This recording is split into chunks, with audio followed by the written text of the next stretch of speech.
الله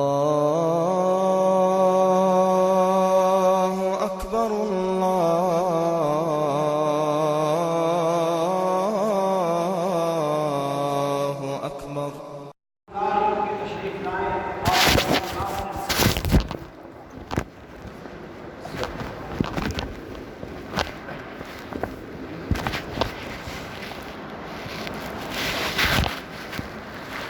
السلام علیکم ورحمۃ اللہ وبرکاتہ۔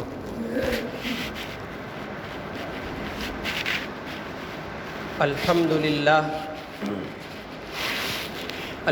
للہ نحمده ونستعینه ونستغفره ونؤمن به ونتوکل علیہ ونعوذ باللہ من شرور انفسنا ومن سیئات اعمالنا من يهده الله فلا مضل له ومن يضلله فلا هادي له ونشهد أن لا إله إلا الله وحده لا شريك له ونشهد أن سيدنا محمدا عبده ورسوله صلى الله عليه وعلى آله وأصحابه وبارك وسلم تسليما كثيرا. اما بعد فاعوذ باللہ من الشیطان الرجیم بسم اللہ الرحمن الرحیم فإنها لا تعمى الأبصار ولكن تعمى القلوب التي في الصدور. وقال تعالى يوم لا ينفع مال ولا بنون إلا من أتى الله بقلب سليم. وقال رسول الله صلى الله عليه وسلم الا وان فی الجسد مضغۃ اذا صلحت صلح الجسد کلہ واذا فسدت فسد الجسد کلہ الا وہی القلب او کما قال رسول اللہ صلی اللہ علیہ وسلم.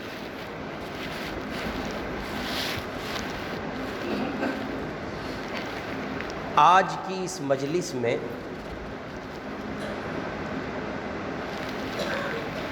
دل کی اہمیت، اس کی حیثیت، اس کی مرکزیت اور اس کی عظمت کی مناسبت سے چند ایک معروضات آپ کی خدمت میں رکھنی ہیں. دعا فرمائیں اللہ تعالیٰ کچھ کام کی باتیں کہلوا دیں اور پھر اس پر عمل کی توفیق سے بھی نواز دیں. ہماری جو باڈی ہے، ہمارا جو جسم ہے، اس میں مختلف اعضاء ہیں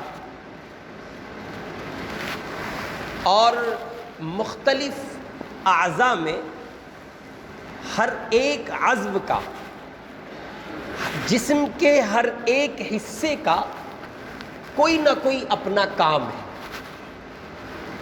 اور کچھ نہ کچھ اس کا اپنا نام ہے.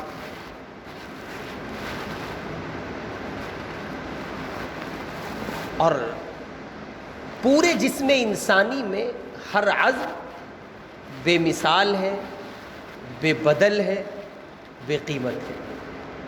اس کی کوئی قیمت آپ نہیں دے سکتے. ہر عضو اپنے آپ میں اتنی معنویت کا حامل ہے کہ اگر جسم سے کسی ایک عضو کا خاتمہ کیا جائے اور اس خاتمے پر لاکھوں کروڑوں اربوں کھربوں ڈالر آپ کے حوالے کیے جائیں تو ایک ذی شعور، ذی فہم، عقل و تدبر کا مالک انسان یہ خطا کرنے پر راضی نہیں ہوگا. مثال کے طور پر آپ کسی بندے سے یوں کہیں محترم آپ کی آنکھیں بہت اچھی ہیں، یہ لیجئے 50 ارب ڈالر آپ کے حوالے کیے دے رہے ہیں، ذرا یہ آنکھیں ہمیں عنایت فرما دیں. آپ کوئی بیچارہ مینٹل ہاسپٹل سے بھاگ کر آیا ہو اور مارکیٹ میں ہو، معاشرے میں ہو، وہ شاید راضی ہو جائے تو ہو جائے. عدم عقل کی وجہ سے کوئی ذی شعور انسان اس کو کبھی قبول نہیں کرے گا. کیوں نہیں؟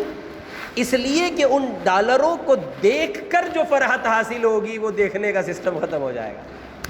تو یہ ڈالر کس کام کے؟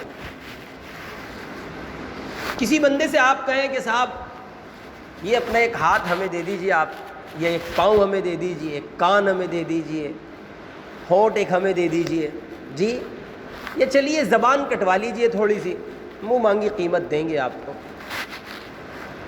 وہ کہے گا نہیں.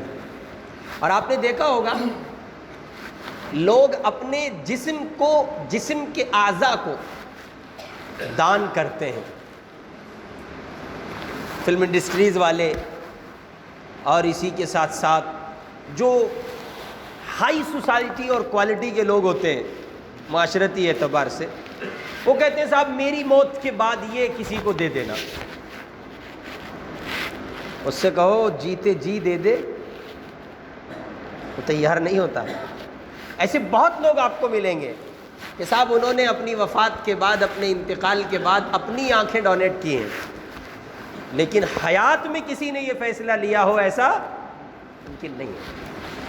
تو ہمارے جسم کا، ہماری باڈی کا ایک ایک عضو، ایک ایک حصہ اتنا قیمتی ہے کہ دنیا جہان کی دولت ہمیں میسر آئے ہم اس کے فروخت پر راضی نہیں ہوں گے. پھر کیا خیال ہے آپ کا اس عضو کے بارے میں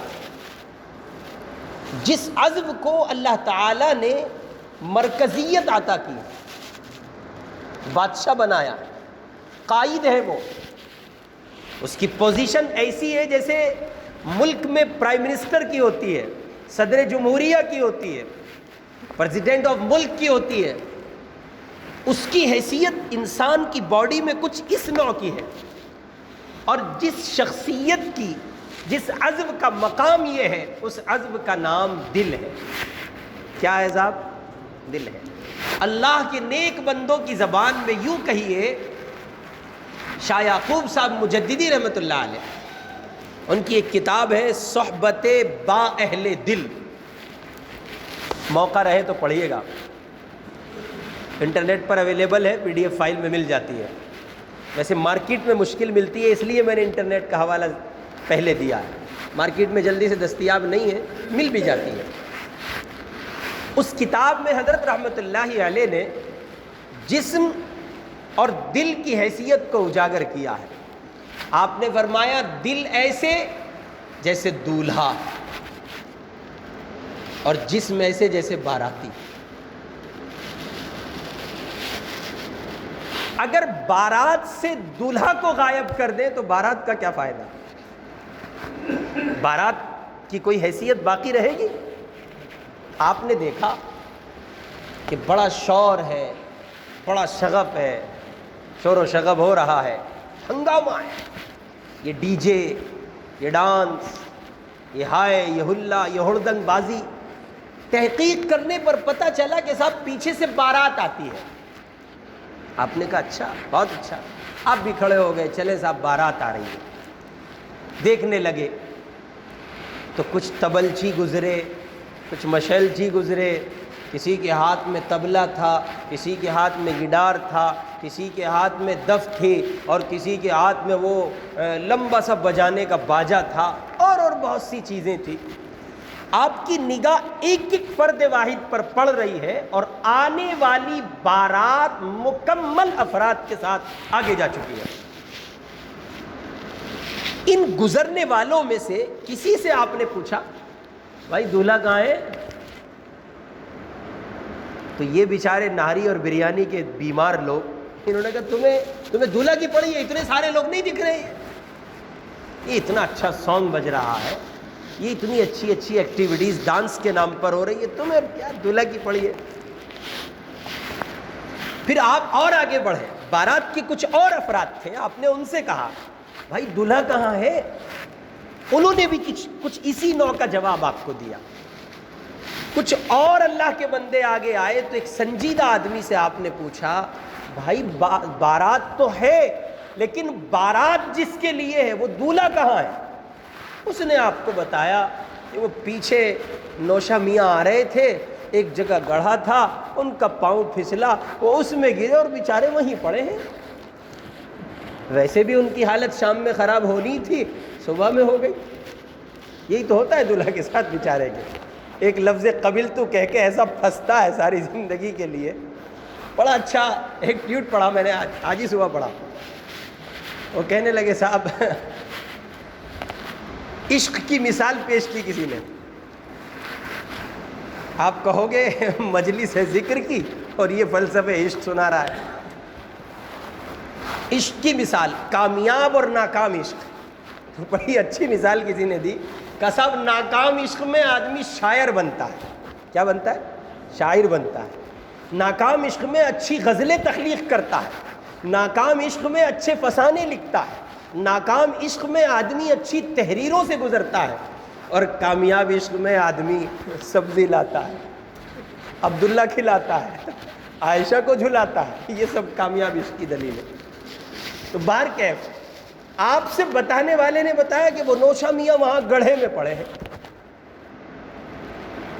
تو آپ نے کہا یار عجیب آدمی ہو, جس آدمی کے نام پر بارات لائے تھے یہ اتنی بڑی پلٹن سجا کے لائے ہو, ان اللہ کے بندوں کو لائے ہو, اس آدمی کی حیثیت کو مجروح کر دیا.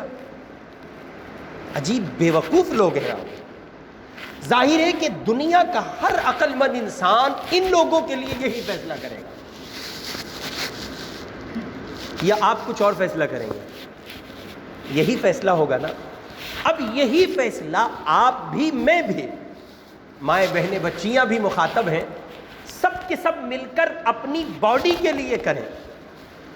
ہم جب صبح اپنے گھر سے نکلتے ہیں تو ہمارے لیے ایک بہترین جوڑا ہماری بیگم یا ہماری بہن یا ہماری والدہ یا ہماری بیٹیاں وہ الماری سے نکالتی ہیں, کہیں پاپا کو مخاطب کر کے, کہیں شوہر کو مخاطب کر کے, کہیں بھائی کو مخاطب کر کے, کہیں بیٹے کو مخاطب کر کے وہ جوڑا ہمارے حوالے کیا جاتا ہے.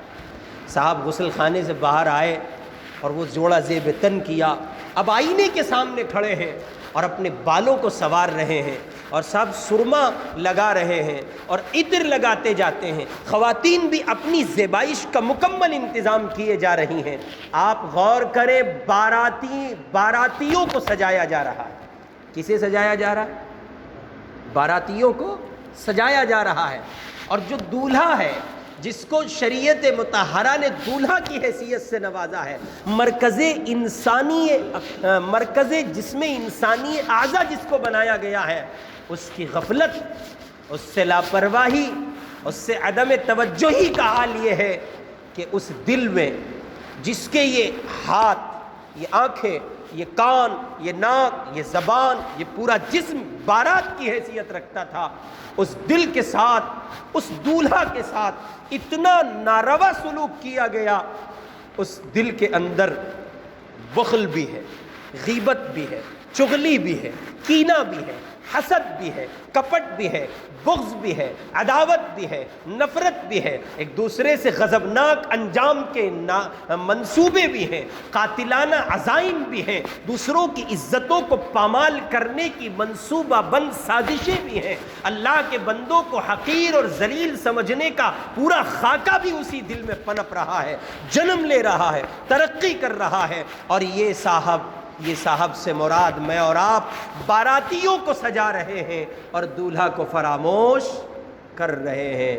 سو ان کے لیے آپ نے فیصلہ کیا کہ انہوں نے دولہا کو نظر انداز کیا, باراتیوں کا خیال رکھا, تو آپ نے ان کے لیے کہا یہ بے وقوف ہیں. پھر اپنے لیے کیا کہیں گے کہ آپ نے دل کی دنیا کو ویران کیا اور ظاہری دنیا پر اتنی محنت کی کہ ظاہر کو بنایا, سجایا, سنوارا, اور من کی دنیا یعنی دل کی دنیا کو پورے طور پر خراب کر دیا.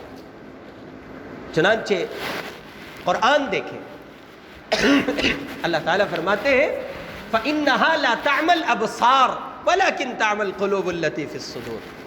اللہ کہتے ہیں صرف آنکھیں ہی اندھی نہیں ہوتی, سینوں کے اندر والے دل بھی اندھے ہوتے ہیں.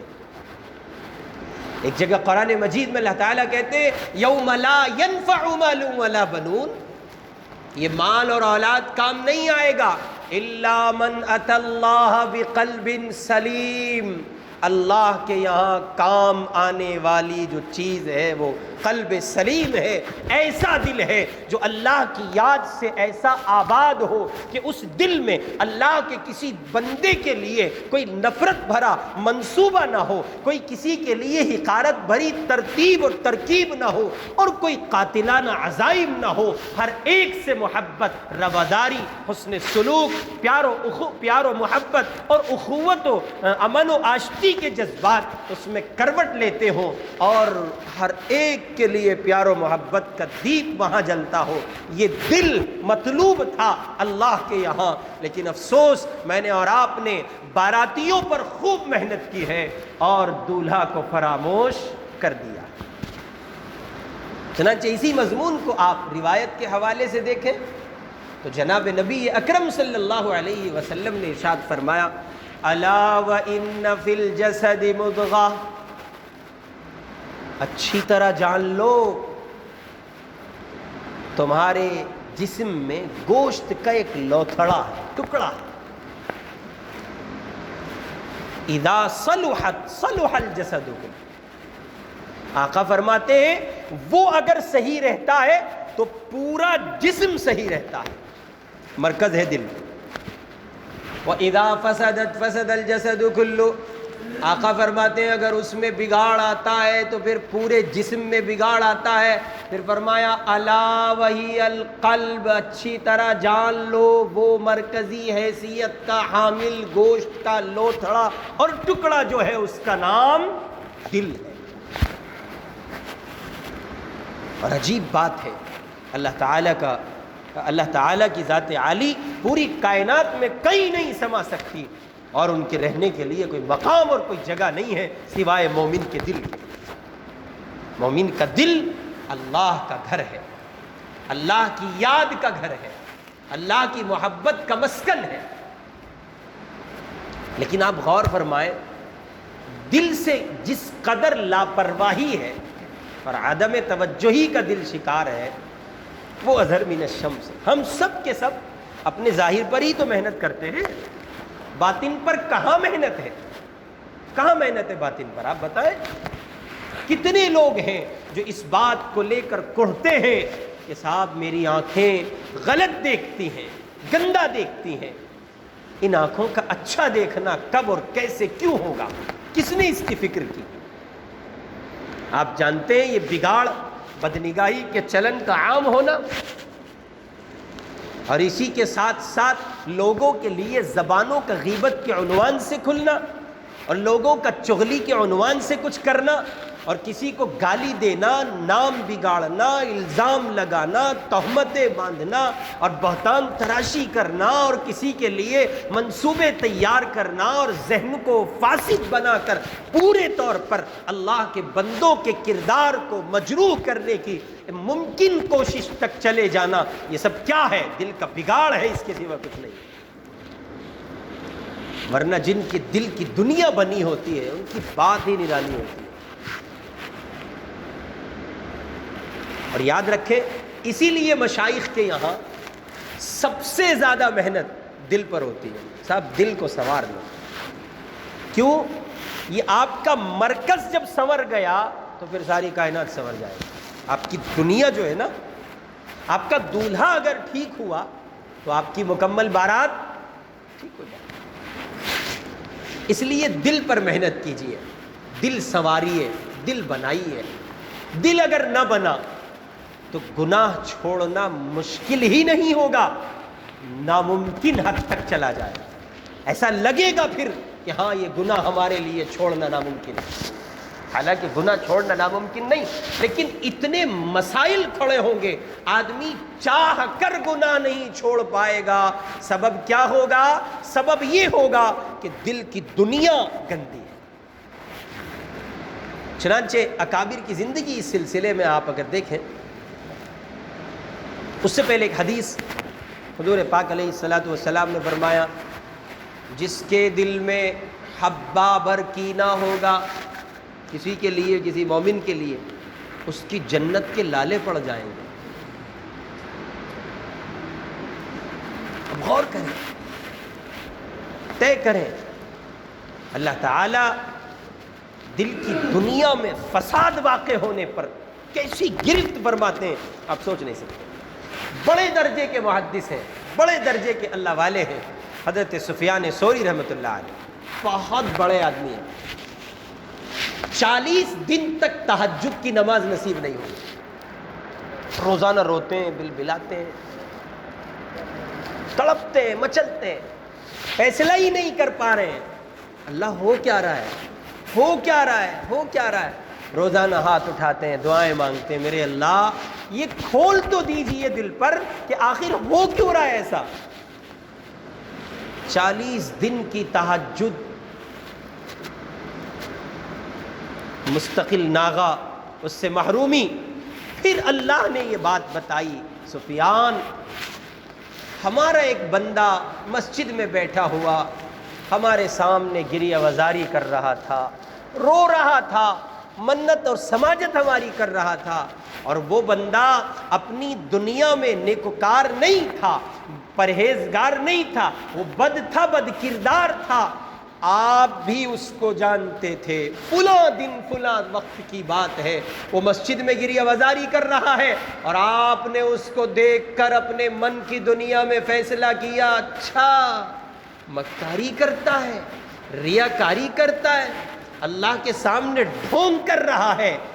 سفیان تم کیسے طے کر سکتے ہو ہمارے سامنے بلبلانے والا وہ ریاکار ہے، مکار ہے، ڈھونگی ہے، ہمارے ایک بندے کے لیے تمہارے دل کی دنیا میں یہ فساد واقع ہوا، ہمیں یہ بات ناگوار گزری، سو ہم نے تمہیں رات کی تنہائی سے محروم کر دیا۔ آپ غور کریں، جب اتنا سا فساد آنے پر سفیان ثوری جیسے آدمی کو اللہ تہجد سے محروم کر سکتے ہیں، تو جن کے دل نہ ہو، جن کے دل نورانیت سے خالی ہو، میں اور آپ جن کے دل کی دنیا سیاہ ہو چکی ہو، گندی ہو چکی ہو، اجڑ چکی ہو، ویران جنگل کی مانند ہو، مردوں کا یہی حال ہے، عورتوں کا یہی حال ہے، بچوں اور بوڑھوں اور جوانوں کا یہی حال ہے، سوچ گندی، فکر گندی، سمجھ گندی، کچھ اچھا سوچتے ہی نہیں ہیں، دن رات جو تانے بانے بنتے ہیں وہ سب کے سب فاسد ہیں، لہو و لعب سے ہم پورے طور پر لبریز ہیں، اور ہر ایک کے لیے منصوبہ بند سازشیں دل کی دنیا میں تیار کرتے ہیں۔ جن کے دل ایسے ہوں، ان کے اعضاء اگر گناہ نہ کریں تو اور کیا کریں، ان کے نگاہیں اگر غلط نہ دیکھیں تو اور کیا ہو، ان کے کان غلط نہ سنیں تو اور کیا ہو، ان کی زبان غلط نہ بولے تو اور کیا ہو، ان کے ہاتھ غلط جگہ پر استعمال نہ ہو تو اور کیا ہو، ان کے پاؤں کا چلن غلط نہ ہو تو اور کیا ہو، اس بہن کا، بہو کا، بیٹی کا، ماں کا کردار مشکوک نہ ہو تو اور کیا ہو، وہ بے پردہ نہ ہو تو اور کیا ہو، اس کی زندگی اسلامی کردار سے محروم نہ ہو تو اور کیا ہو۔ کیوں نہ ہو یہ سب؟ اس لیے کہ اس کے دل کی دنیا بدل چکی ہے۔ دل گندا، جسم گندا، دل گندا، ہاتھ گندے، دل گندا، زبان گندی، دل گندا، کان گندے، دل گندا، آنکھیں گندی، ایک ایک عزم پر اس کا افیکٹ پڑتا ہے، ایک ایک عزم متاثر ہوتا ہے۔ ادھر آپ کا دل خراب ہوا، ادھر آپ کا پورا جسم بیکار ہو گیا۔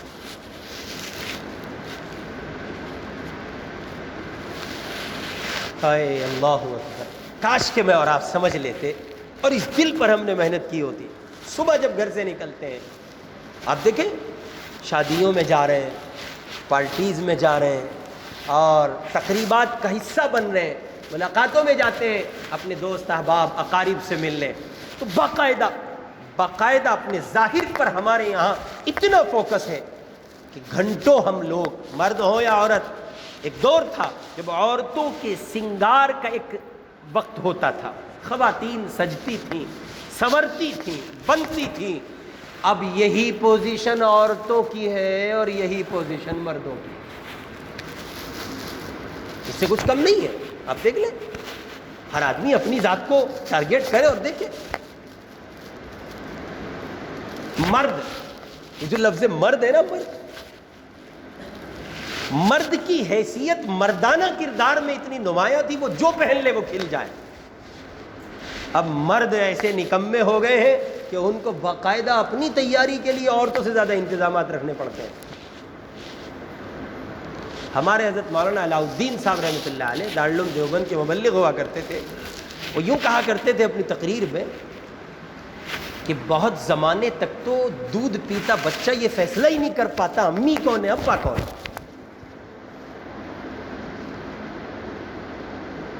جو رخسار جو گال امی کے ہیں وہی ابا کے ہیں. وہاں بھی ہاتھ پھیر کے چکناہٹ محسوس ہوتی ہے اور یہاں بھی ہاتھ پھیر کے چکناہٹ محسوس ہوتی ہے. آپ غور کریں ہے کہ نہیں ایسا؟ مرد کو اللہ تعالیٰ نے برابر بنایا, بحیثیت بنایا. الرجال قوامون علی النساء بما فضل اللہ. عورتوں پر مردوں کو ایک حیثیت ہے, فضیلت ہے, لیکن وہ مرد ہو جس کو عورتوں پر فضیلت دی گئی ہو, اس کے چہرے پہ سنت ہو, اس کی حیت مردانہ ہو, اس کا کردار مردانہ ہو. کیا مطلب ہے؟ اب تو مردوں نے اپنے آپ کو زنانوں میں ڈھالنے کی پوری کوشش کی ہوئی ہے, اور ہمارے جوانوں میں ایک ٹیم تو یہ چاہتی ہے اللہ کسی طرح کر کے کسی کی گھر والی بنا دو ہمیں. آپ دیکھو نوجوان بچوں کو, ان کا ہیئر اسٹائل دیکھیں آپ, ان کے لائف اسٹائل دیکھیں آپ. نوجوانوں کا عالم یہ ہے وہ چاہتے ہیں, ان کے اختیار سے باہر ہے عورت بننا, ورنہ وہ اس حد تک چلے جاتے ہیں کہ اگر اختیار میں ہوتا تو کسی کی گھر والی بن کے زندگی گزارتے. ایک کمبخت کو اللہ نے مرد بنایا تھا اور یہ بیچارہ عورت بننے چلا. نوجوانوں کا حال ہے, بال اس انداز سے کٹاتے ہیں, بعض لوگ بال رکھتے ہیں. ایک بڑی اچھی تحریر پڑھنے کا اتفاق ہوا تھا کسی زمانے میں. ہمارے پڑوسی ملک کے ایک رائٹر ہیں, وہ لکھتے ہیں کہ میں بس میں سفر کر رہا تھا اور سفر کرتے کرتے مجھ سے آگے ایک صاحبہ کھڑی ہیں, لمبے بال ہیں. اب ظاہر ہے لمبے بال کا مطلب یہ کہ اتنے لمبے بال جس سے وہ خاتون قبول کیے جائیں, تاثر یہ پیش ہو کہ بھئی یہ تو خاتون ہے. تو وہ فرماتے ہیں میں بس میں ذرا جب بھیڑ زیادہ ہوگی تو میں ان خاتون کے قریب ہو گیا, اور پیچھے سے وہ ٹی سی آ رہا تھا, کنڈکٹر آ رہا تھا ٹکٹ کے لیے. تو جب بہت زیادہ بھیڑ ہوئی اور بہت زیادہ معاملہ پھنس گیا تو میں نے ان سے کہا میڈم ذرا تھوڑا سا ہٹ جائیے. وہ میڈم نے جو پلٹ کے دیکھا تو وہ میڈم نہیں تھی, وہ تو ماسٹر صاحب تھے. میم نہیں تھی, ماسٹر تھے. وہ تو صاحب تھے, صاحبہ نہیں تھی. تو وہ صاحب کہتے میرے پاؤں تلے زمین نکل گئی. اللہ, یہ بندے نے اپنی مکمل حیت بنائی ہوئی ہے, خاتون دکھتی ہے. اور بالکل ایسا ہی ہو رہا ہے. آپ غور کریں, بچیاں لڑکیاں لڑکوں کی حیت اختیار کر رہی ہیں اور لڑکے لڑکیوں کی حیت اختیار کر رہے ہیں. رسول اکرم صلی اللہ علیہ وسلم نے ارشاد فرمایا قرب قیامت ایسا ہوگا عورتیں مردوں کی شباہت اختیار کریں گی, مرد عورتوں کی شباہت اختیار کریں گے. اور پھر حضور نے فرمایا جو ایسا کریں وہ قابل لعنت ہیں, اللہ کی, رسول کی, فرشتوں کی, صالحین کی اور دنیا انسان کی, ان پر لعنت. غرض یہ کہ یہ سب کچھ جو ہو رہا ہے اس کا بنیادی وجہ ہے, اس کی بنیادی وجہ یہ ہے کہ فوکس جو ہے وہ ظاہر پر ہے. اس لیے میرے بھائی اپنے باطن کو سنوارنے کی کوشش کریں اور دل کی دنیا کو آباد کریں. ہمارے اکابرین میں, اسلاف میں, اللہ کے نیک بندوں نے, بزرگوں نے, دیوانوں نے اس پر بڑی کڑی محنت کی ہے اور انہوں نے دل کی دنیا کو سنوارا ہے. یاد رہے جب دل بنتا ہے پھر پوری باڈی بنتی ہے. اور کبھی آپ میڈیکل سائنس کے حوالے سے دل کی حیثیت پڑھنے کی کوشش کریں گے تو آپ کو پتہ چلے گا دل کیا ہے. آپ نے دیکھا ہوگا صاحب کمزور دل کے, نہیں ان کو یہ ویڈیو مت دکھانا, کمزور دل کے ہیں. کیوں؟ جی ہاں, جو کمزور دل کا ہوتا ہے اس کا پورا جسم کمزور ہوتا ہے, اور جو طاقتور دل کا ہوتا ہے اس کا پورا جسم طاقتور ہوتا ہے. جیسے یہ بات جسمانی دنیا میں ایک حیثیت رکھتی ہے ویسے یہ بات روحانی دنیا میں ایک حیثیت رکھتی ہے. جتنی پاورفل طاقت کا مالک دل ہوگا, اللہ کی یاد سے, تلاوت قرآن سے, اعمال قبیحہ سے اجتناب سے, اعمال صالحہ سے مزین ہو کر جتنا مضبوط نورانیت دل لیے ہوئے ہوگا اتنے مضبوط آپ روحانی دنیا میں ہوگا. چنانچہ ہمارے بزرگوں میں ایک بزرگ گزرے, دیکھیں دل کیا ہے, آپ غور کریں. سید احمد کبیر رفاعی رحمۃ اللہ علیہ بہت بڑے آدمی ہیں, بہت بڑے آدمی ہیں. اتنے بڑے آدمی ہیں، ان کے دسترخوان پر ایک وقت میں 1,00,000 لوگ کھانا کھاتے ہیں، اور یہ ممکن ہے۔ اگر آپ اسے یوں کہہ دیں کہ ناممکن ہے تو ناممکن نہیں، یہ ممکن ہے۔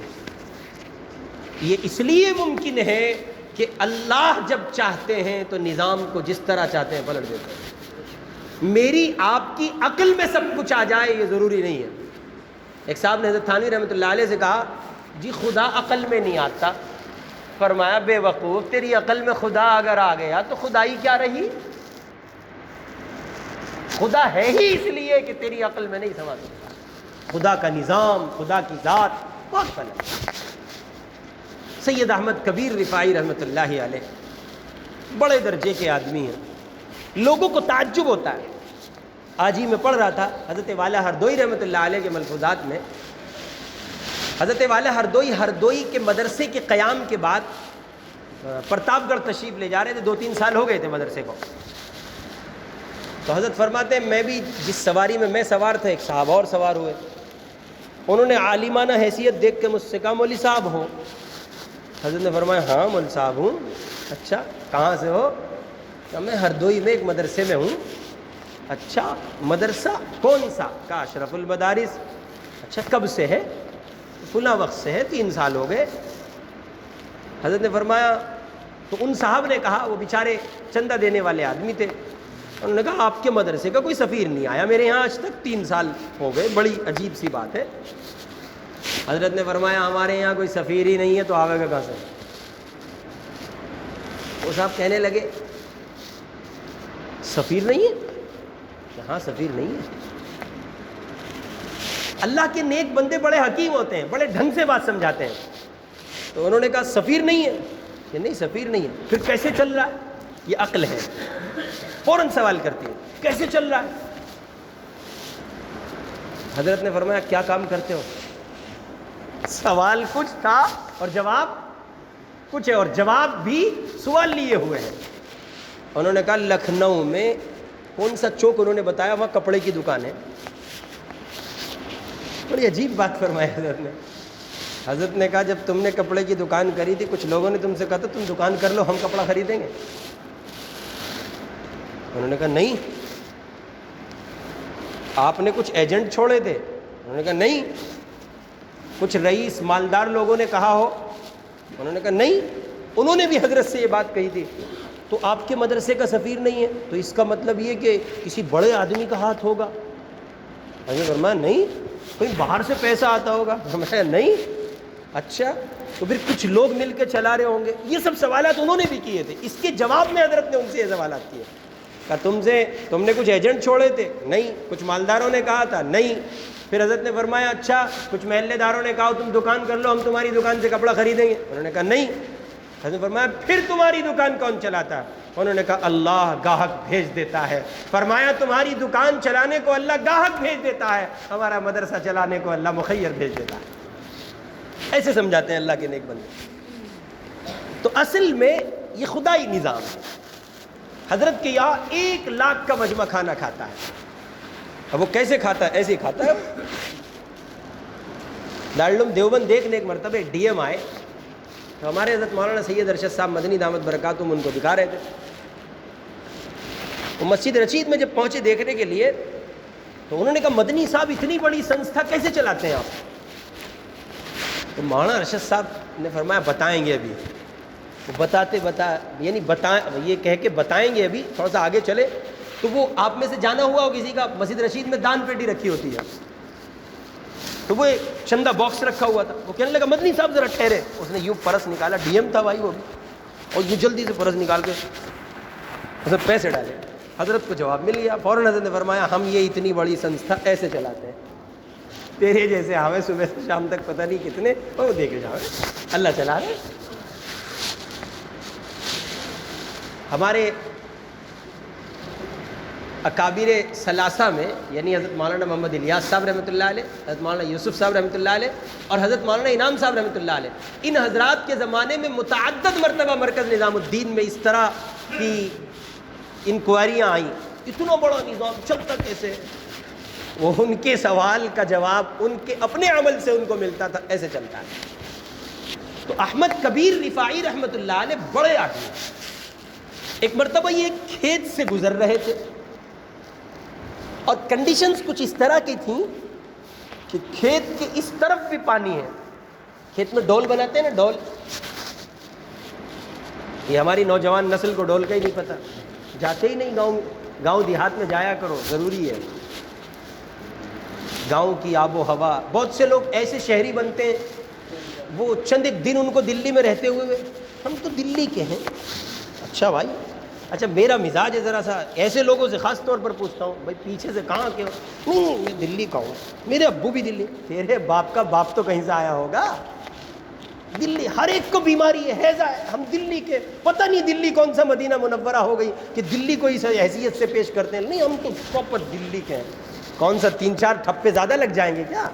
آپ اپنے آپ کو قدیم حیثیت کا پیش کر دیں گے تو کوئی حیثیت نہیں ہے ایسی۔ یہ مرض پرانی بمبئی میں بھی پایا جاتا ہے، پرانی دلی میں بھی ہے، پرانی بمبئی میں بھی ہے، اور بڑے شہروں میں یہ مرض پایا جاتا ہے۔ نہیں ہم تو پراپر میرٹھ کے ہیں۔ ارے بھائی آپ پراپر میرٹھ کے ہو تب فرق نہیں پڑتا، آپ کسی دیہات کے ہو تب فرق نہیں پڑتا، معیار ہے ان اکرمکم عند اللہ اتقاکم، جو تقوی والا ہے وہ اللہ کے نزدیک مکرم ہے۔ اب کوئی کہیں کا بھی ہو، اگر علاقائیت کی بنیاد، اور یہ عصبیت ہے، یہ عصبیت ہے، عصبیت۔ میں پرانی دہلی کے بہت سے علاقوں میں بیان کرنے جاتا ہوں تو مجھ سے اب تو نہیں کہتے، اب تو وہ بیچارے 2-4 بار سن چکے ہیں تو اب نہیں کہتے، پہلے جمنا پار سے آیا ہوں، میں نے کہا ہاں کالے پانی سے آیا ہوں، تو بات ہے کیا ثابت کرنا چاہتے ہیں آپ؟ یہ مرض ہے اندر کا، قرآن کہہ رہا ہے فی قلوبہم مرض، ان کے دلوں میں مرض ہے، روگ ہے ان کے دلوں میں۔ کیا ثابت کرنا چاہتے ہیں آپ؟ کیا دلی کی تہذیب آپ کے لیے جنت کی ضمانت ہوگی؟ کوئی نہیں، اور یہ عصبیت ہے، اس کا خاتمہ ہونا چاہیے۔ کیا دلی اور کیا بمبئی اور کیا میرٹھ اور کیا دیہات اور کیا گاؤں؟ ارے صاحب دیہات والے ہوں، شہر والے ہوں، سب اللہ کے بندے ہیں، یہ معیار محمد الرسول اللہ نے طے کیا ہے۔ آپ ہوتے کون ہیں؟ وہ ایسے پوچھتے تھے، ایسے فوکس ڈال کے، جمنا پار سے آئے؟ میں نے کہا ہاں جمنا پار سے، وہ کالے پانی سے دوسرے بارڈر سے آیا ہوگا۔ ایسی کسی سے پوچھو کہاں کے؟ پراپر دلی کے۔ آپ بھی دلی کے؟ جی میں بھی دلی کے۔ آپ کے ابا بھی دلی؟ ہاں وہ بھی دلی، ان کے ابا بھی دلی کے۔ بھائی کہیں سے تو آئے ہوں گے، اور مان لیجئے کہ آپ اسی شہر کے شہری ہیں تو یہ فخر کی بات نہیں ہے۔ قسم کھا کر یہ بات کہی جا سکتی ہے کہ اگر کسی ہستی کو سب سے زیادہ اپنے حسب پر، نسب پر، جمال پر، کردار پر، ظاہر پر، باطن پر، شخصیت پر فخر کرنا تھا تو وہ تھے میرے آپ کے آقا و مولا جناب محمد الرسول اللہ صلی اللہ علیہ وسلم۔ ان کی ہر بات لائق فخر ہے، وہ جس پر چاہتے، اپنی جس ادا پر چاہتے فخر کرتے، لیکن میرے آقا نے اپنی کسی بات پر فخر نہیں کیا۔ آپ نے ہمیشہ اپنے آپ کو عاجز و مسکین بندے کی حیثیت سے پیش کیا ہے۔ اس لیے یہ کوئی فخر و مباحت کی چیزیں نہیں ہیں۔ تو وہ سید احمد کبیر رفاعی رحمۃ اللہ علیہ دول، اس لیے اگر آپ آپ کا کوئی وطن ہے نا، آپ کہیں سے دور سے کسی گاؤں سے دیہات سے رہنے آئے تو اپنے پرکھوں کی یادوں کو زندہ رکھا کیجئے، وطن جایا کیجئے۔ وطن بڑی حیثیت کی حامل شے ہوتی ہے، وطن وطن ہوتا ہے، وطن کو فراموش مت کیجئے۔ 4 دن کے شہری ہو کر اپنے دیہات کے نسب نامے کو فراموش نہ کیجئے۔ کہا تھا کسی کہنے والے نے، منور رانا نے کہا تھا بہت پہلے یہ شعر، کچا سمجھ کر بیچ نہ دینا مکان کو، شاید کبھی سر کو چھپانے کے کام آئے۔ ایسے حالات بھی بنتے ہیں کہ یو ٹرن لیتی ہے زندگی، اور آئے تھے دلی اور پھر دلی میں رہ کر وہ بڑے صاحب بنے اور پھر ان کی بلیاں سب ختم، ساری دولت ختم، پھر واپس گاؤں میں چلے گئے۔ ایسی مثالیں موجود ہیں۔ اس لیے اپنے آباء و اجداد کے اس وطن پر اکڑنے اور فخر کرنے کی تو ضرورت نہیں ہے، لیکن اس کو بنیاد بنا کر یہ عصبیت پھیلانا بھی غلط ہے۔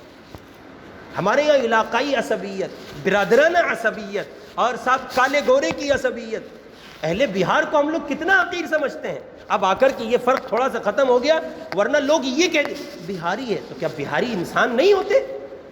وہ بھی اللہ کے بندے ہیں۔ اور سنیے، ملک کی اگر معاشی اور معیشتی پوزیشن کو آپ دیکھیں گے تو بہت سے علاقوں سے بہار کو ختم کر دیجئے، زندہ مر جائیں گے لوگ۔ اٹھائیں اپنے کارخانوں میں مزدوروں کی حیثیت کو، کون ہے؟ سبب کی دنیا کی بات عرض کر رہا ہوں، یہ کوئی فائنلی ڈیسیزن نہیں ہے، لیکن کسی کو حقیر سمجھنا انتہائی درجے کی غلط چیز ہے، اور یہ عصبیت کو بڑھاوا دینا نہیں۔ بھائی آپ دیہات کے ہیں تب، آپ شہر کے ہیں تب، آپ اونچی برادری کے ہیں تب، آپ چھوٹی برادری کے ہیں تب، آپ اللہ کے بندے ہیں۔ یہ اندر جرسوں میں ہوتے ہیں۔ اب یہ ایک بڑا مسئلہ ہوتا ہے کہ اگر اسے کوئی چھوٹی برادری کا آدمی بیان کرے تو پھر یہ بڑا مسئلہ ہوتا ہے کہ صاحب وہ یہ تو ہے ہی چھوٹی برادری کا، یہ تو اپنی فضیلت بیان کرے گا، اور بڑی برادری والوں میں یہ مرض ہوتا ہے۔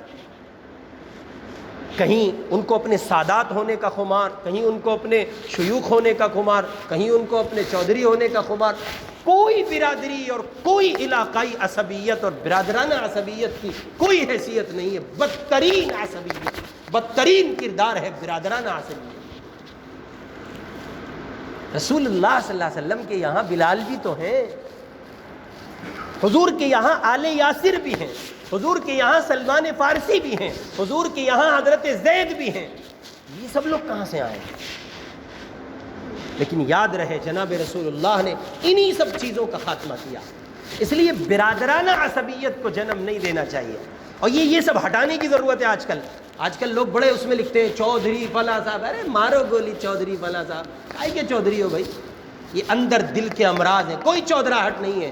آپ کی پیشانی بتائے گی آپ کتنے بڑے چودھری ہیں۔ اللہ کے سامنے جھکتے ہیں تو چودھری ہیں، تقویٰ ہے تو چودھری ہے، نگاہیں پاک ہیں تو چودھری ہے، ہاتھ اور کان اور ناک اور پاؤں یہ سب سلامت ہیں، اعضائے جسم سلامت ہیں، دل کی دنیا بنی ہے۔ آپ سے بڑا چودھری کوئی نہیں ہے، پھر کوئی کتنا ہی بڑا چودھری۔ بار کیا بات چلی گئی۔ احمد کبیر رفاعی رحمۃ اللہ علیہ، تو احمد کبیر رفاعی رحمۃ اللہ علیہ ایک ڈول سے گزر رہے ہیں، دونوں طرف کھیت ہیں، ادھر بھی کھیت ہے ادھر بھی کھیت ہے۔ دل کیا ہے؟ دل سمجھے ذرا، ادھر بھی کھیت اور ادھر بھی کھیت، اور دونوں طرف کھیت میں پانی بھرا ہوا ہے۔ احمد کبیر بڑے درجے کے اللہ والے ہیں، وہ سامنے سے آ رہے ہیں، ادھر سے کتا جا رہا ہے، اور صورتحال کچھ ایسی ہے کہ دونوں میں سے کسی ایک کو راستہ تب ملے جب دونوں میں سے کوئی ایک کھیت میں اتر جائے۔ احمد کبیر آئے، ٹھہر گئے، کتا ادھر سے جا رہا تھا وہ بھی ٹھہر گیا۔ احمد کبیر کتے کو دیکھتے ہیں اور کتا احمد کبیر کو دیکھتا ہے رحمت اللہ علیہ۔ بالآخر حضرت بولے، حضرت نے فرمایا تجھ پر نماز نہیں، پاکی نہیں، طہارت نہیں، تجھ سے کوئی سوال نہیں، باز پرس نہیں، نیچے اتر جا۔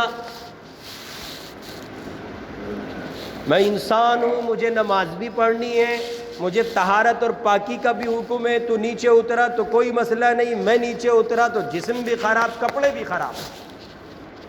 اللہ کیسے ہدایت عطا کرتے ہیں، لیکن یہ سب طالبین کے لیے۔ احمد کبیر کے لیے اللہ نے اس کتے کو ہدایت کا، یا اس پوائنٹ پر ہدایت کا سبب بنایا۔ اللہ تعالیٰ نے کتے کو زبان دی، کتا بولا، کتے نے کہا احمد اگر آپ نیچے اترے تو کپڑے گندے، جسم گندا، دھل کر صاف ہو جائے گا، نماز میں تاخیر ہو جائے گی مگر آپ پڑھ لیں گے، لیکن احمد اگر آج میں نیچے اتر گیا آپ کا دل گندا ہو جائے گا۔ کیا مطلب؟ احمد کبیر تو فوری طور پر محو حیرت ہیں، کتنے پتے کی بات اللہ اس کتے کی زبان سے کہلا رہے ہیں۔ فرمایا کیسے؟ تو اس کتے نے کہا احمد جب میں نیچے اتروں گا تو آپ کے دل میں فوراً میری طرف سے یہ میلان آئے گا، یہ میل آئے گا، تجھے تو اترنا ہی تھا، تو کتا ہے، آدھا نجس ہے، ناپاک ہے، میں انسان ہوں، میری حیثیت، میرا کردار، میری بلندی، میرا مقام، تو میں اور یہ میں کہاں لے جائے گی؟ یہ تکبر کی دنیا آباد کرے گی۔ گویا آپ کا دل گندا ہوا تو آپ مارے جائیں گے۔ دل بڑی چیز ہے صاحب، سنبھال کے رکھیے۔ چنانچہ اللہ تعالیٰ نے امراض باطنہ میں اتنی کسی مرض پر تکڑی گرفت نہیں کی ہے جتنی کبر پر کی ہے۔ یہ جو حضرت شیطان ہے، شیخ شیطان سے واقف ہے آپ؟ شیطان جو ہے، شیطان اس بیچارے کا اتنا قصور ہے کہ اس کے دل میں تکبر آ گیا تھا، اس کے سوا کچھ بھی نہیں ہے. اب اس کو بڑا قصور مان لیجئے کہ چھوٹا مان لیجئے، اتنی بات خالی آئی تھی، اس سے کہا گیا اسجدوا لآدم. تو یہ اتنا بڑا آئٹم تھا، بجائے یوں کہنے کے کہ میں سجدہ کر رہا ہوں، آپ کا حکم سر ماتھے پر، کہنے لگا انا خیر من. اللہ آپ دیکھیں تو صحیح، آپ دیکھیں تو اب کس کے لیے سجدے کا حکم دے رہے ہیں؟ میں آدم کو سجدہ کروں؟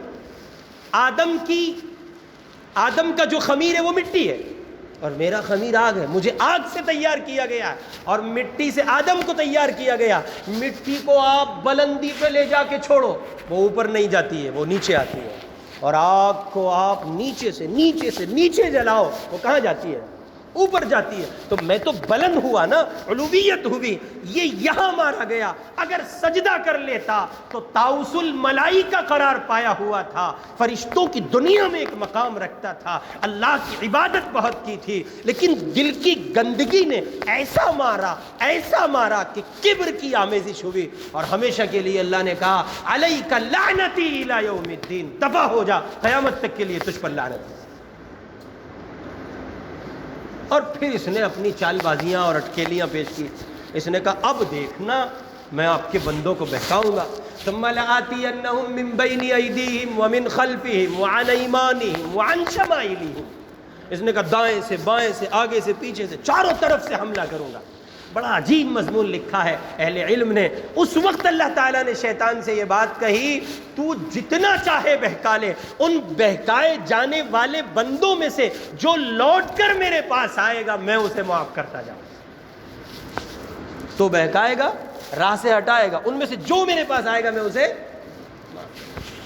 آئیے میرے بھائی اللہ کی طرف رجوع کریں، توبہ کریں، دل کی دنیا کو بدلنے کا فیصلہ کریں. ظاہر ہے کہ وہاں بدلا جائے گا جن لوگوں نے اپنے دلوں کو بدلا. اذا صلحت صلح الجسد کلہ واذا فسدت فسد الجسد کلہ. دل بنا جسم بنا، دل بگڑا جسم بگڑا. اس لیے دل کی دنیا کو آباد کیجئے، خانہ دل آباد رہے، کچھ اس کی کوشش کیجئے. اور اس کے لیے بنیادی اسباق میں سے ایک بنیادی سبق یہ ہے کہ آپ اللہ کے کسی بندے کے ہاتھ پر، اس کے دست حق پرست پر اپنے آپ کو اس کے غلام کی شکل میں ایسا پیش کیجئے. آپ اس کے ہاتھ پر بیعت کریں، بیعت توبہ ہو. قرآن سے ثابت، حدیث سے ثابت، اللہ کے نبی نے صحابہ کو توبہ کے عنوان پر بیعت کیا ہے. آپ کسی کو اپنا بڑا بنائیں، آپ کسی کو اپنا مرشد و مربی بنائیں، اپنے دل کی دنیا کے امراض اس سے رکھیں. میں گندا دیکھتا ہوں، گندا بولتا ہوں، گندا سوچتا ہوں، میری فکر، میری سمجھ، میری عقل، میرا شعور صحیح کام نہیں کر رہا ہے. آپ اللہ کے لیے شریعت کی روشنی میں میری رہنمائی فرمائیں. جیسے جسم کی خرابی پر جسمانی ڈاکٹر لازم ہے، ویسے روح کی خرابی پر، دل کی دنیا کی بربادی پر روحانی ڈاکٹر لازم ہے. فیصلہ آپ کے ہاتھ میں ہے. کسی کے ہاتھ میں ہاتھ دینے سے پہلے 3 باتیں ضرور سامنے رکھیے گا. نمبر 1، جس سے آپ بیعت ہو وہ پیر متبع سنت ہو. آج کل مارکیٹ میں بہت پیر گھوم رہے ہیں، وہ طبلہ بجاتے ہیں اور ڈانس کرتے ہیں، وہ عورتوں کا ہاتھ میں ہاتھ لے کے بیعت کرتے ہیں، عورتوں سے ان کے یہاں کوئی پردہ نہیں ہے، وہ ڈھونگی پیر ہوتے ہیں. ان سے بچیے. جس کے ہاتھ میں ہاتھ دیتے ہیں اس کے لیے متبع سنت ہونا فرض عین کے درجے کی چیز ہے. اگر وہ اتباع سنت سے خالی ہے تو وہ کامل پیر نہیں ہو سکتا. عالم ہو تو بہت اچھا ہے، عالم ہونا گرچہ شرط نہیں ہے، لیکن ہو تو کیا ہی کہنے، نور علی نور. حضرت تھانوی رحمۃ اللہ علیہ نے یہ 3 شرطیں لکھی ہیں. پہلی شرط یہ کہ وہ متبع سنت ہے. اور دوسری شرط کیا ہے؟ دوسری شرط ہے کہ آپ اس سے مانوس ہو. ہمارے حضرت حکیم اختر صاحب رحمۃ اللہ علیہ سے کہتے ہیں بلڈ گروپ ملتا ہو، یعنی میل کھاتا ہو، طبیعت قبول کرتی ہوں، ہاں یہ آدمی ہے بھائی، اس سے اپنی خوب جمے گی، خوب پٹے گی. اس آدمی سے ہم اپنے من کی کہہ لیں گے. آج کل تو لوگ اتنی بڑی بڑی جگہ بیعت ہو جاتے ہیں, خالی حضرت کا دیدار کرتے رہو بس. کہاں گئے تھے؟ حضرت کو دیکھنے گیا تھا. بے وقوف آدمی دیکھ کے اصلاح ہوتی ہے؟ عجیب حیضہ سوار ہے لوگوں کو بڑے پیروں سے بیعت ہونے کا. میں فلاں حضرت جی کا مرید ہوں. جبریل سے ہو جاتا, یہاں تو غلط ہوا, وہ چلا جاتا. جبریل تو جبریل ہے نا. نہیں, یاد رکھے بیعت کا مقصود اصلاح ہے, اصلاح. اور اصلاح اس وقت تک ممکن نہیں جب تک آپ اپنے شیخ سے اس درجے کلوز نہ ہو کہ آپ ان سے اپنے من کی بات کہہ سکیں. بعض لوگ بیعت ہوتے ہیں, کب بیعت ہوئے؟ فلاں وقت بیعت ہوئے. اچھا, ملاقات کب ہوئی؟ بس جب ہی ہوئی تھی جب بیعت ہوئے تھے. اب تک کوئی ملاقات نہیں. اور یاد رہے, یہاں ایک سوال کا جواب دے دوں اور ایک اشکال کو رفع کر دوں. عامتاً لوگوں کے ذہن میں یہ بات آتی ہے کہ جناب من بڑے آدمی سے بیعت ہو تو اصلاح بہت جلدی ہوگی. نہیں, اصلاح تو اللہ آپ کی طلب پر کریں گے. جب اللہ کام لینے پر آتے ہیں تو ڈاکو کو ولی کامل بنا دیتے ہیں. ایک شیخ تھے, شیخ ڈاکو, یعنی بعد میں شیخ بنے. ہو پہلے وہ کوالٹی میں شیخ نہیں تھے, ریئلٹی میں شیخ نہیں تھے, وہ ڈھونگی پیر بنے. انہوں نے سوچا یار چوری کرنا, ڈاکے مارنا, یہ کوئی اچھا کام تھوڑا ہی ہے.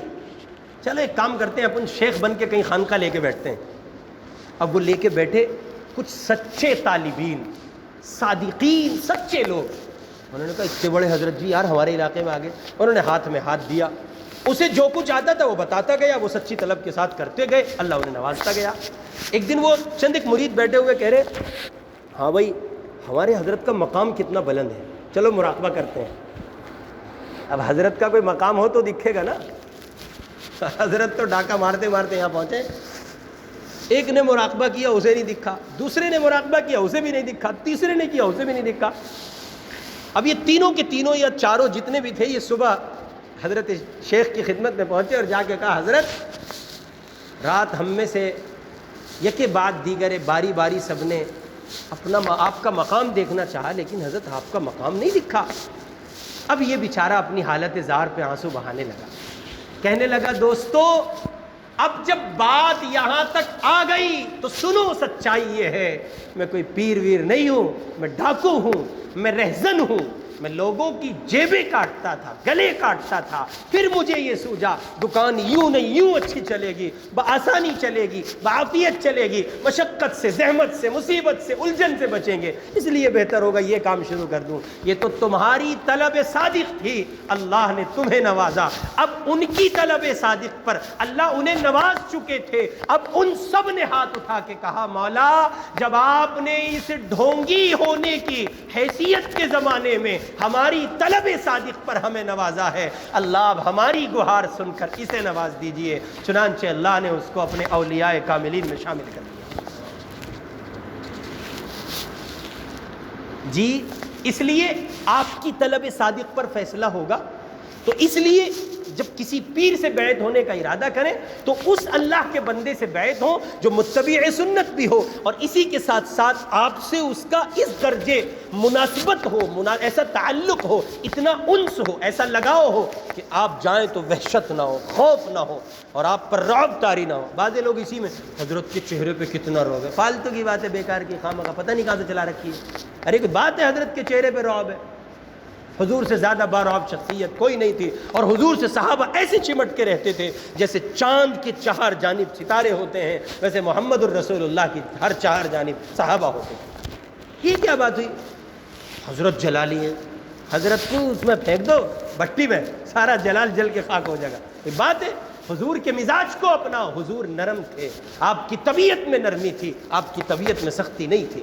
ہاں جلال کی جگہ جلال بھی مطلوب ہے, غصے کی جگہ غصے بھی مطلوب ہے. حضرت 24 گھنٹے غصے میں رہتے ہیں, چہرے پہ مسکراہٹ ہی نہیں. آدمی ہے کچھ اور ہے, حضرت بنا رکھا ہے, پتہ نہیں ایسے حضرت کہاں سے چلے آتے ہیں. بے وقوف لوگ معاشرے میں گھوم رہے ہیں, بہت بڑی تعداد ہے ایسی پیروں کی جو گھومتی پھر رہی ہے.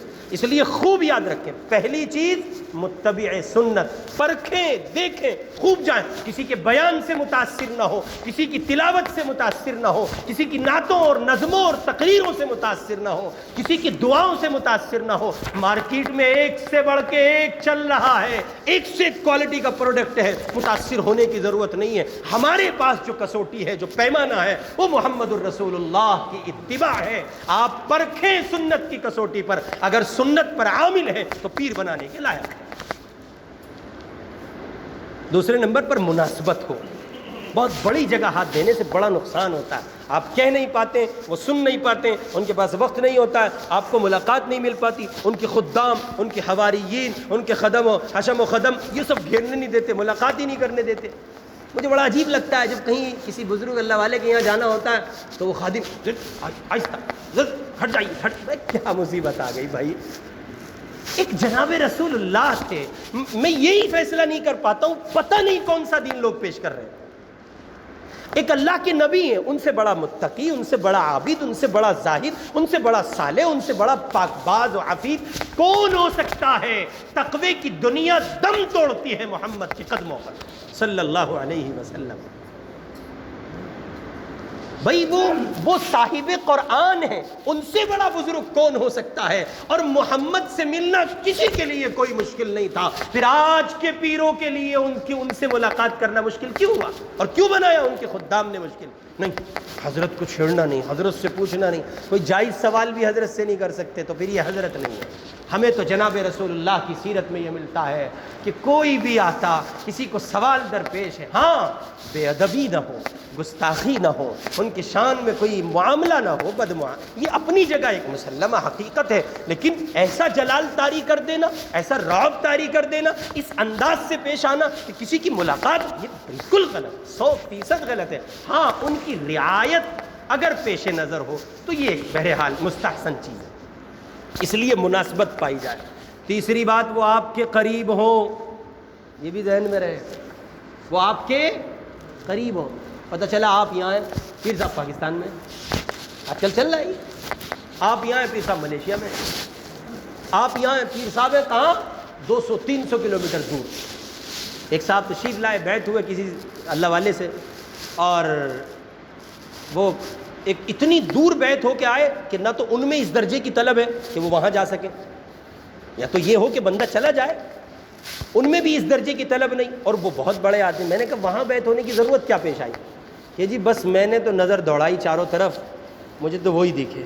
اچھا، اپنی نظر کا معیار تو ایسے قائم کرتے جیسے خود حسن بصری ہو اور عمر ابن خطاب کی تلاش ہے۔ اپنی نظر کا معیار ہم لوگ اس انداز سے قائم کرتے ہیں۔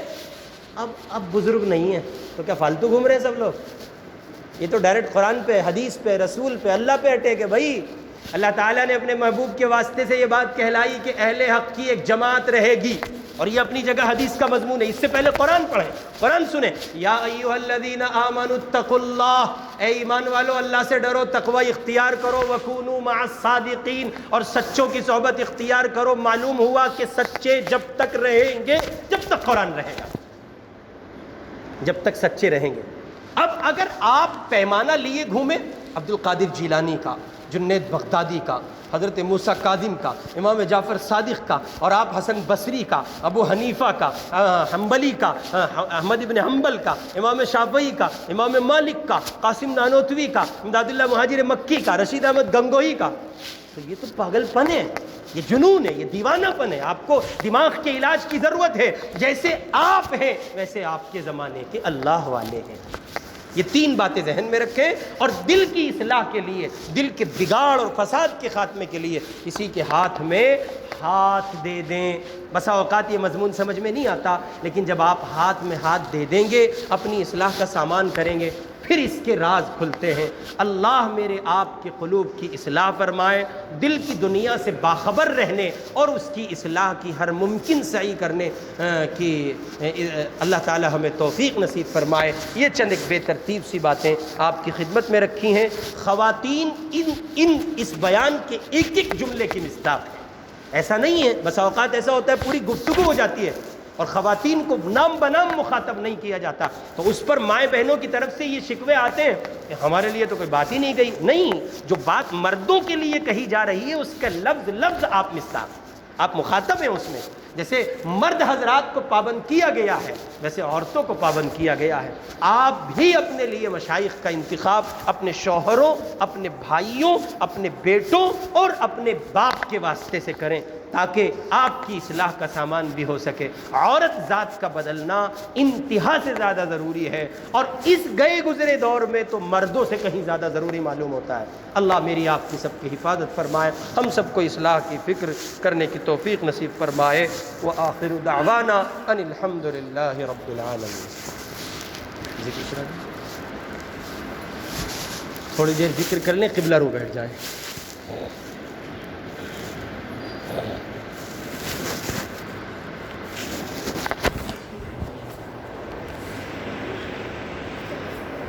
ویڈیو کے نیچے سبسکرائب کے بٹن پہ کلک کریں، بیل کے آئیکن پہ کلک کیجئے تاکہ ہر نئی ویڈیو کی نوٹیفیکیشن آپ کو مل جائے۔